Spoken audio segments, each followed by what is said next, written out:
और अगर आज पाकिस्तान की जनता चाह ले भारत के साथ मिलने का, तो पाकिस्तान की ना आज सरकार रोक सकती है और ना पाकिस्तान की सेना रोक सकती है। लेकिन पाकिस्तान की जनता में वो जन चेतना ही कहां है, उनकी तो बुद्धि ही भ्रष्ट है, उनके अंदर इतना विवेक ही कहां है कि वो ऐसा करें। बस दुश्मनी निभानी, बस दुश्मनी निभाएंगे। जैसे बांग्लादेश की जनता ने चाहा कि हमें पाकिस्तान के साथ नहीं रहना, तो उन्होंने मुक्ति वाहिनी छेड़ के अपने आप को अलग किया ना उनसे। आज भी वहां पाकिस्तान के अंदर ही संघर्ष चल रहा है। बलूचिस्तान अपने आप को अलग करना चाहता है कि हम पाकिस्तान के अंग नहीं है, हमें पाकिस्तान के साथ नहीं रहना।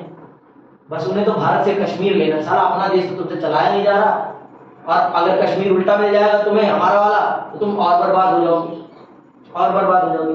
जो तुम्हारे पास, जिसको तुम आजाद कश्मीर कहते हो, उसको तुमने कितना डेवलप कर लिया है, हमारे कश्मीर से जरा कंपेयर कर लो।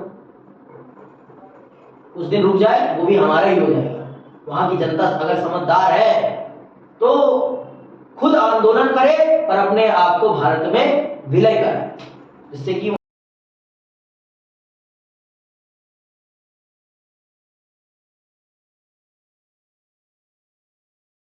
आप सब जानते हैं कि जब शीत युद्ध प्रारंभ हुआ तो दुनिया दो खेमों में बंट गई। एक खेमा आपका पूंजीवाद और लोकतंत्र का था, तो एक था आपका साम्यवाद और समाजवाद का। आप सब जानते हैं कि सोवियत संघ किस विचारधारा का राष्ट्र है, समाजवाद और साम्यवाद का। यहाँ पर जो शासन प्रणाली थी वो कैसी थी, वो नियंत्रित शासन प्रणाली थी। यहाँ पर नियंत्रित शासन प्रणाली थी। तो इस नियंत्रित शासन प्रणाली में बहुत सारी बंदिशें थी। क्या थी? बहुत सारी बंदिशें। तो अब आप एक तरफ एक और दूसरी विचारधारा वाला देश अमेरिका, वो अपने देश की जनता को, अपनी देश की जनता को उनकी इच्छाओं के अनुसार उनको जीवन जीने का अधिकार प्रदान करता था। वहां बेरोजगारी जरूर थी, लेकिन इंसान आजाद था, इंसान आजाद था। वहां इंसान सरकार का गुलाम नहीं था। वहां सरकार का भी चयन इंसान स्वयं करता था। वहां सरकार का चयन भी इंसान स्वयं करता था। लेकिन आपके सोवियत संघ में ऐसा कुछ भी नहीं था, ऐसा कुछ भी नहीं था। यहाँ पर बेरोजगारी नहीं थी, सबको एक समान सुविधाएं मिली हुई थी, फिर भी लोगों के मन में असंतोष क्यों पनपा, ये सारी चीजें हम आपको बड़े विस्तार से समझाएंगे। और इसमें शीत युद्ध ने कैसे बड़ी भूमिका निभाई सोवियत संघ के विखंडन में, ये समझना से पहले आपको प्रथम चैप्टर को अर्थात कोल्ड वॉर एरा को समझना बहुत जरूरी है। बिना आप उसे समझे इस चैप्टर को समझ ही नहीं सकते, समझ ही नहीं सकते, ये बात आप जान लो। तो शीत युद्ध ने किस प्रकार से भूमिका निभाई सोवियत संघ के विखंडन में, ये आप समझेंगे। आप सब जानते हैं कि जो शीत युद्ध का काल होता है उसमें हथियारों की होड़ होती है, हथियार निर्माण की होड़ होती है, और नव उदित राष्ट्रों को अपने गुटों में शामिल करने की भी होड़ होती है, अपने गुटों में शामिल करने की भी होड़ होती है। जिस कारण से दोनों महाशक्तियां शीत युद्ध के काल में दबाव के पैसा खर्च करती हैं, दबाव के अपनी ताकत का प्रयोग करती हैं छोटे छोटे देशों को अपने संगठन में शामिल करने के लिए, अपने संगठन में शामिल करने के लिए। तो जो पैसा सोवियत एक क्या था, सोवियत एक समाजवादी राष्ट्र था, तो समाज के विकास का दायित्व तो किसके ऊपर था, सरकार के ऊपर था। लेकिन वो सरकार जो पैसा समाज के विकास पे लगाना था उसे, वो सरकार उस पैसे को कहां लगा रही थी, हथियार के निर्माण पर, और अपने गुट के देशों को अपने साथ जोड़े रखने के लिए उन पे पैसा खर्च कर रही थी, जिससे कि वो देश उनके साथ जुड़े हैं। लेकिन वही अमेरिका की सरकार के ऊपर जनता के विकास की जिम्मेदारी नहीं थी। क्यों नहीं थी? क्योंकि अमेरिका की आर्थिक विचारधारा क्या है, अमेरिका की आर्थिक विचारधारा पूंजीवाद है, जिसमें व्यक्ति के विकास की जिम्मेदारी व्यक्ति स्वयं उठाता है, व्यक्ति के विकास की जिम्मेदारी व्यक्ति स्वयं उठाता है, और सरकार उसे सिर्फ मूलभूत ढांचा उपलब्ध कराता है। मूलभूत ढांचा मतलब सड़क, अस्पताल, स्कूल, इंफ्रास्ट्रक्चर प्रोवाइड करना सरकार का काम है।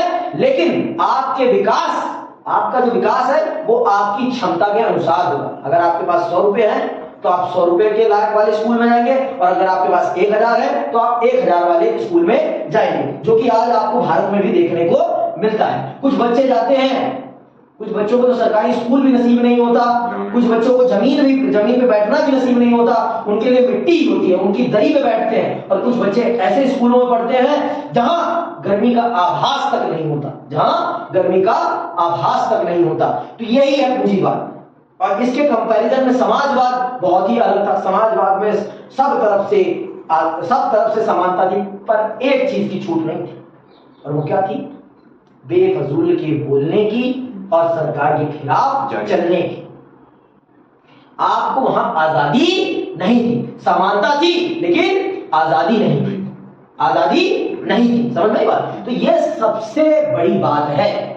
और मैंने आपको जैसे बताया, जो पैसा सरकार को विकास पे लगाना था, सरकार उस पैसे को कहां लगा रही थी? हथियारों के निर्माण। जिस कारणवश सोवियत संघ सामाजिक विकास के मामले में अमेरिका से पीछे होता चला जाता है। और जब उसकी सोवियत की जनता को इस बात का आभास होता है कि हमारा देश, हमारा संगठन अमेरिका से पीछे होता चला जा रहा है सामाजिक स्तर पर, राजनीतिक स्तर पर, तो वहां की जनता में उनकी सरकार के प्रति आक्रोश पैदा होना प्रारंभ होता है। मैंने आपको बता दिया है, सोवियत संघ क्या है? सोवियत संघ गणराज्यों का संगठन। लंबे समय तक इन गणराज्यों को कंट्रोल करने के लिए यूएसएसआर की सेना धावी रहती है। लेकिन मैंने आपको बहुत बार बताया है कि इंसान को लंबे समय तक ताकत के बल पर चुप नहीं रखा जा सकता।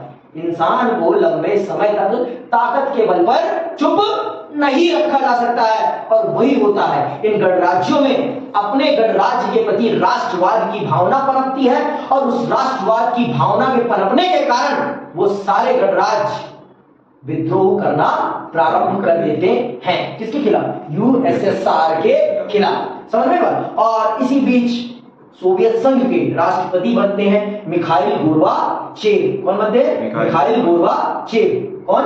Mikhail Gorbachev. ठीक है। तो वो जब बनते हैं, वो बहुत ही लीनियंट व्यक्ति होते हैं। वो चाहते हैं कि शीत युद्ध समाप्त हो और दोनों महाशक्तियां एक साथ मिलकर राष्ट्र के विकास के लिए काम करें, दोनों देशों में मैत्रीपूर्ण संबंध हो, जिस कारण से वो लीनियंट पॉलिसीज अप्लाई करते हैं। और जब ये लीनियंट पॉलिसीज अप्लाई होती हैं, जनता जो सदियों से भरी पड़ी थी वो फूट पड़ती है, वो संयम नहीं रख पाती। और भैया जिस प्रकार की उनकी एक्सपेक्टेशंस होती है, मिखाइल गोर्बाचेव की नीतियां उतनी तेजी से इंप्लीमेंट नहीं हो पाती, उतनी तेजी। मतलब कह सकते हैं आप कि अगर सोवियत संघ की जनता ने थोड़ा धैर्य का प्रदर्शन किया होता तो सोवियत संघ विखंडित नहीं होता। और आज भी वो दुनिया की अमेरिका के भी कंपैरिजन में ज्यादा बड़ी ताकत बन सकता था। लेकिन कहते हैं जब धैर्य नहीं तो कुछ नहीं बचेगा। तो वही होता है, सोवियत संघ की जनता धैर्य नहीं धरती, मिखाइल गोर्बाचेव की नीतियां विफल हो जाती हैं, और फिर आपके सोवियत संघ में जनक्रांति होती है। सोवियत संघ के जो साम्यवादी पार्टी के नेता होते हैं वो मिखाइल गोर्बाचेव को सत्ता से हटा देते हैं और अपने आप को पुनः स्थापित कर लेते। एक बार जब जनता को आजादी का स्वाद लग जाता है ना, फिर वो पिंजरे में कैद नहीं होते। वही होता है, फिर जनता कंट्रोल में नहीं आती और आपका सोवियत संघ विखंडित होने लग जाता है।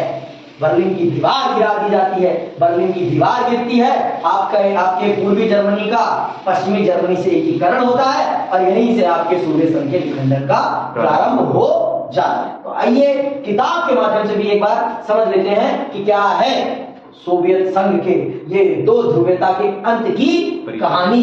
क्या है? दो ध्रुवीयता के अंत की कहानी का परिचय। तो चलिए पढ़ते हैं और जानते हैं। इन्होंने नाम तो धर दिया दो ध्रुवीयता, लेकिन बच्चों को जब पता ही नहीं होगा दो ध्रुवीयता क्या है तो वो क्या समझेंगे। हमारी सरकारें ना थोड़ा कम सोच विचार के काम कर रही हैं आजकल, ढीली पड़ जाती है, ढीली है, मतलब बिना सोचे समझे। बच्चों को दो ध्रुवीयों के बारे में पता ही नहीं है, आप दो ध्रुवीयता पढ़ा रहे हो। पहले जो दो ध्रुवीयता को समझाने वाला चैप्टर शीत युद्ध है उसको रखो, तब जब बच्चा समझ पाएगा ना दो ध्रुवीयता का मतलब दो महाशक्तियां यूएसएसआर और यूएसए। लेकिन आपने तो वो रखा ही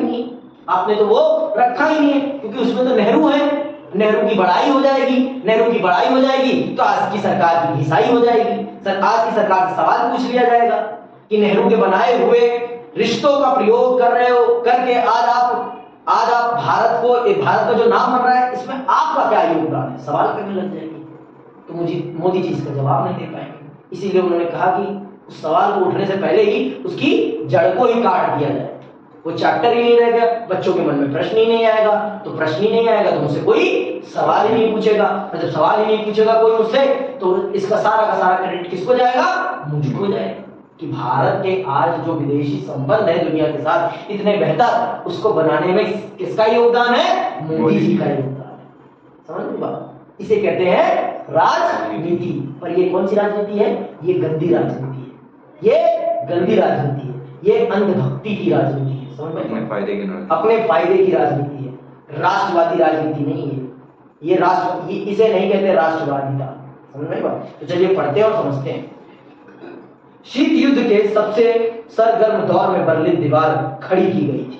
बर्लिन दीवार खड़ी की गई थी मतलब आपके यूरोप को दो भागों में बांटा गया बर्लिन की दीवार के माध्यम से।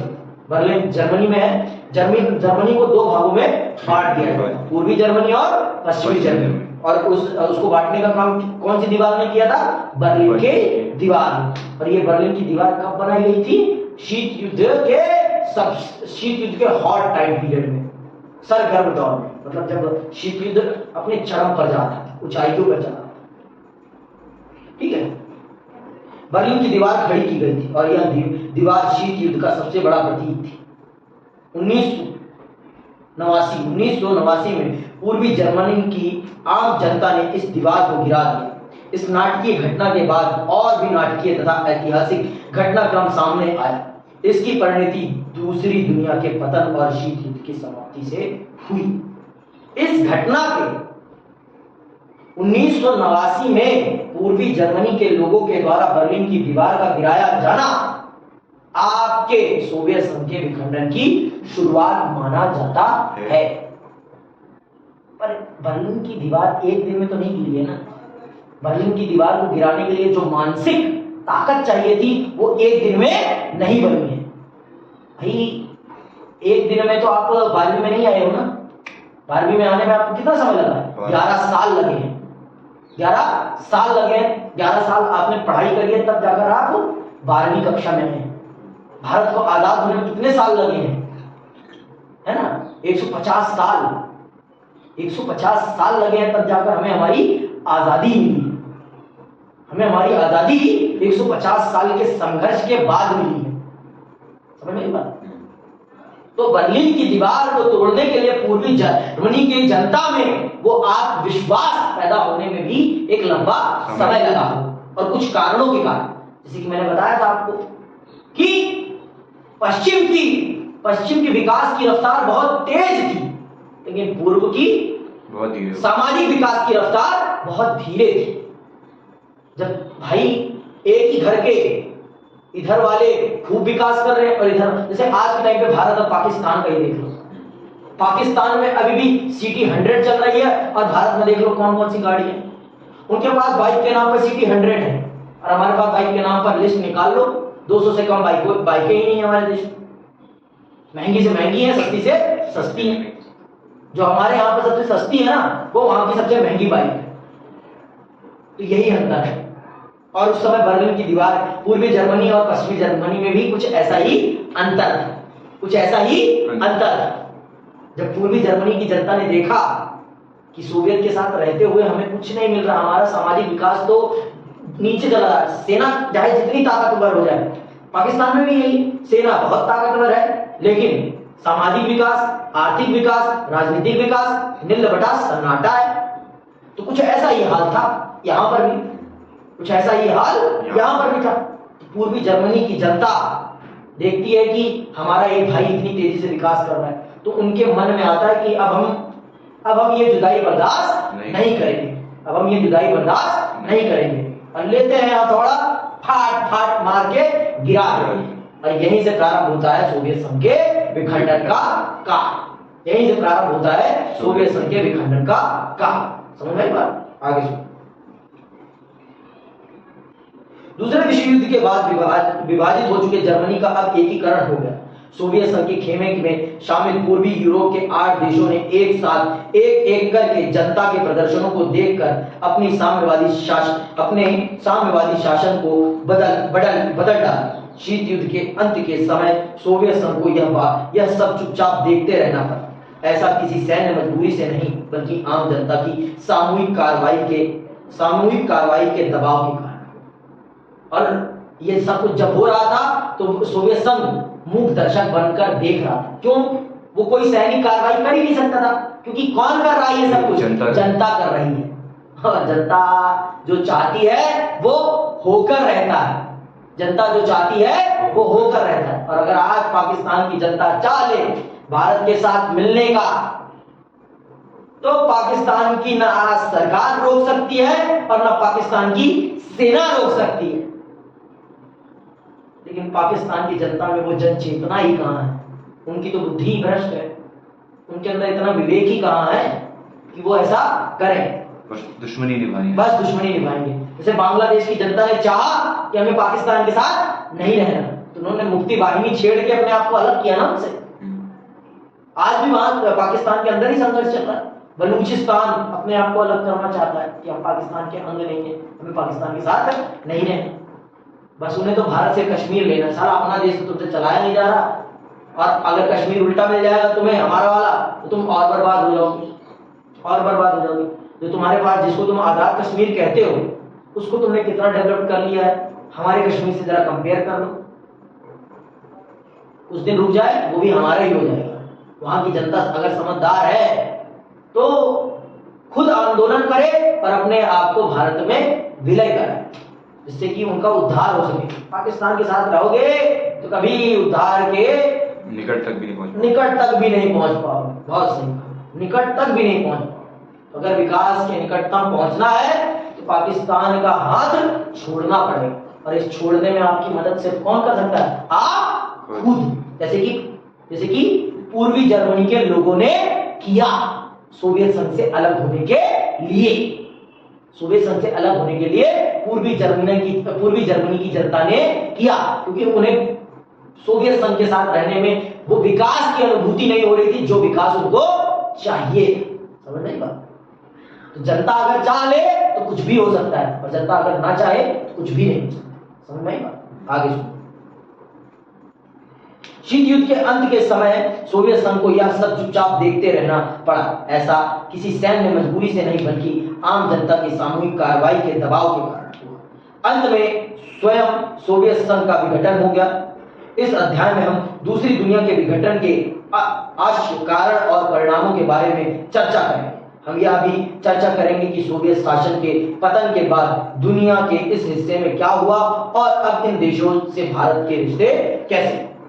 तो हम समझेंगे सोवियत संघ के बर्बाद होने के कारण को, मतलब विघटन होने के क्या कारण थे, क्या उसके बाद उसका क्या परिणाम हुआ, और जो सोवियत संघ से देश निकले वो आज उनकी क्या स्थिति है, और उनका भारत के साथ कैसा रिश्ता है। ये सारी चीजें हम बड़े विस्तार से समझेंगे अगली क्लास में। तो आप, अगर आपने पीछे वाला चैप्टर अर्थात शीत युद्ध का दौर नहीं पढ़ा है, उसे पढ़ लें, तभी आपको ये चैप्टर बेहतरीन तरीके से समझ में आएगा। तो आज के लिए बस इतना ही।